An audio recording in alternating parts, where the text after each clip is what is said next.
If you're traveling to China for the first time, there are a few things you need to know, and it's best to be prepared so you have a smooth journey.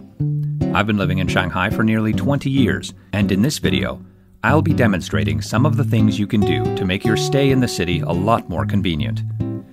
Before we begin, I would recommend visiting english.shanghai.gov.cn. The website has any and all information regarding the arrival checklist, public transportation, recommended restaurants, points of interest, and more. The information on the site is updated regularly. Booking a hotel in China can be a little tricky, as not every hotel is allowed to host foreign nationals. Now, if you're staying at 4- and 5-star hotels, you're fine. But if you're looking to do things maybe a little bit cheaper or feeling a little adventurous, you need to check and see. Now, although you can book a hotel in China on just about any travel app or any booking app, it's best to check on trip.com because, right here, we'll click here on this hotel. They have a window in here where you can actually see whether or not the hotel is allowed to cater to foreign nationals. One more thing. You'll need to register at the police station nearest to the place that you're staying within 24 hours of arriving here in Shanghai. But if you stay in a hotel, you should be fine, as hotels that service foreign nationals automatically register you at check-in.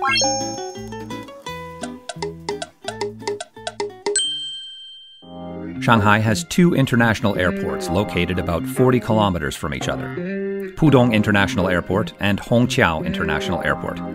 Most international flights arrive at Pudong.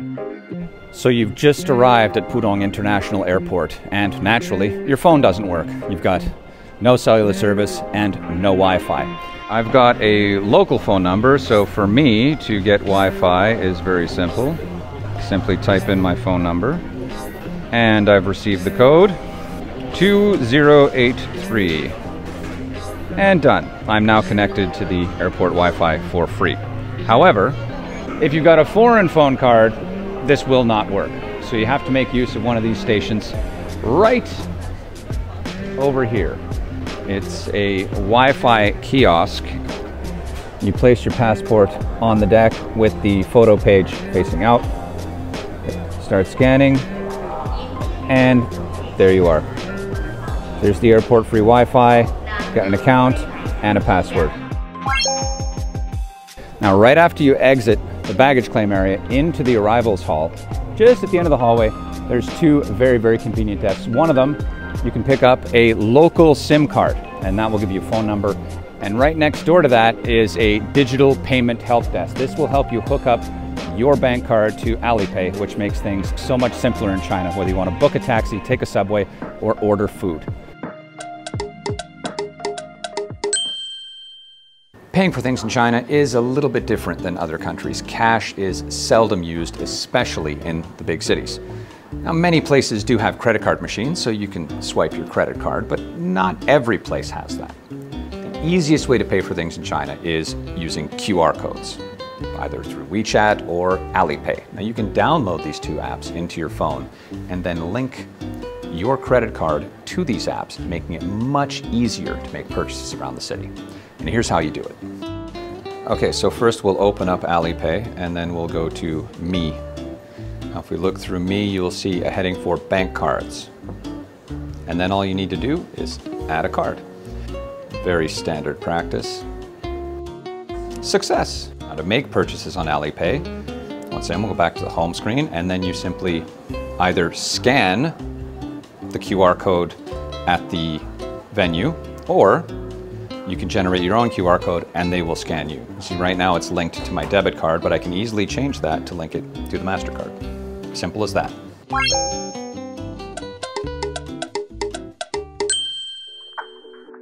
I prefer taking the metro, or subway, in Shanghai. It's always on time and it's easier to manage than the city's extensive bus system. If you want to take a subway from the airport, you can get to it from any of the airport's arrival halls. Just follow the signs. This is your standard ticket vending machine at a subway station. It'll take banknotes, but the most convenient way to do it is to use Alipay or WeChat simply by scanning a QR code. So here we go. This one's handy. You can even switch it to English if you want. Now we're at the airport now. We're going to go to People Square, which is on line 2. So you tap People Square right there, bang, and there you are. QR code payment. It gives us a QR code.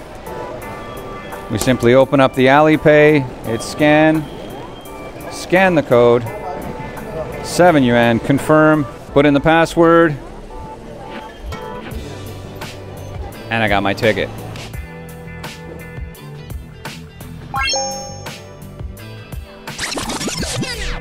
Of course, if you want to skip buying a ticket altogether, you can generate a QR code right on board the Alipay app and use that to get on the subway.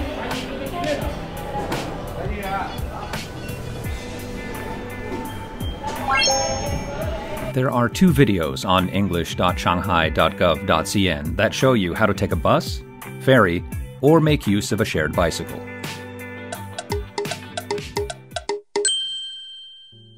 There are loads and loads and loads of points of interest, tourist attractions, and scenic spots you're going to want to check out.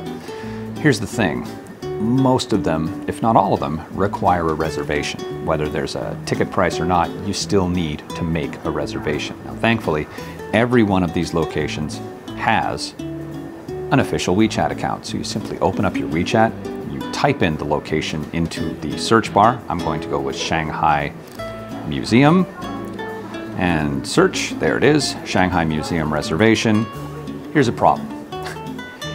Everything is in Chinese. There's no other language. There's no English here. So unless your Mandarin is solid, you're going to need a little bit of help.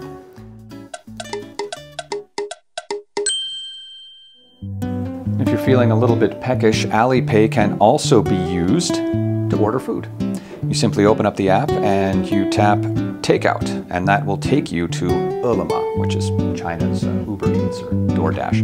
Now, what makes the Alipay version different is that there's this handy-dandy translate function down here, because Ele.me is all in Chinese. You hit the translate, and everything is translated for you, so you know exactly what you're getting. If you find yourself at a diner or a restaurant that only has a Chinese menu, you can just use your phone to take a photo and then use whatever translator app you have to change the Chinese characters into English or whatever language you want. If you want to travel to another city nearby, a high-speed train is the simplest way to get there. Well, security check's pretty standard. I'm through.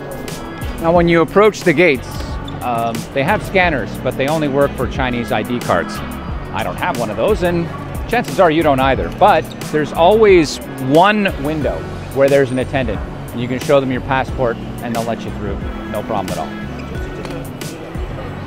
There's lots of different ways you can buy a train ticket. There's a phone app, there's the automatic machines over there, and of course, the ticket window. Now, if you're a passport holder, meaning you don't have a Chinese ID card, your best bet is to go to one of these windows because, well, you can actually talk to a human, they can sort you out, and you leave with a ticket. One ticket to Suzhou, please. Today? Yes, ma'am. On a Suzhou or Suzhou Bay? Suzhou Bay.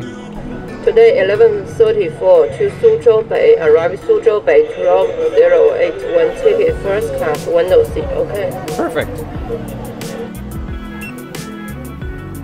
Thank you. Welcome. Bye. Well, that was easy. Gotta make sure to have your passport handy, even though you have a ticket. Okay. 谢谢.